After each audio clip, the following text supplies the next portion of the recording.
Imagine this. A woman gets married. Years later, she remarries another man. Two husbands, two marriages. Naturally, the police will step in and charge her with bigamy. But in court, something unexpected happened. The judges had to decide a very, very important question, which was she guilty of marrying two husbands? The question came before the court in the case of Ara against Princewill, and the decision of the court teaches an important lessons about what the prosecution must prove in criminal cases. The case of the story is that a woman who had previously contracted a marriage with one man later went on to marry another man while the first marriage was still believed to be existing. So because of this, she was charged with the offense of bigamy. Bigamy, in simple terms, is marrying another person while your lawful spouse is still alive and the marriage still subsists. But during this trial, an important problem emerged. The prosecution needed to prove that the first marriage was still valid or was still a valid marriage recognized by law. Without proving the validity of the first marriage, there would be no basis to say that the second marriage was illegal and there was bigamy. The legal issue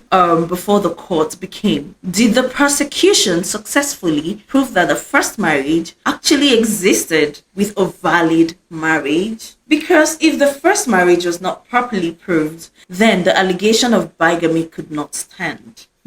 Follow me. The court held that in a charge of bigamy, the prosecution must prove strictly the existence of the validity of the first marriage. If this is not properly proved, the accused cannot be convicted. The deeper lesson in R versus Princewill is that it teaches something very important about criminal law, rather. It teaches that in criminal trials, the burden of proof lies entirely on the prosecution. It is not enough to make accusations. The prosecution must prove every element of the offense beyond reasonable doubt. In a bigamy case, one of the elements is to prove the existence of a valid marriage, without which there is no case. So the prosecution must prove that the first marriage was valid, that the spouse was still alive, and that the second marriage ceremony took place. If any of these elements are missing, then there can be no conviction, and that is why the principle in R against Princewill remains important in the Nigerian criminal law. So next time you hear someone say, she married two husbands, so she must be guilty, remember, this is the law, and in the law, accusations are not enough. The prosecution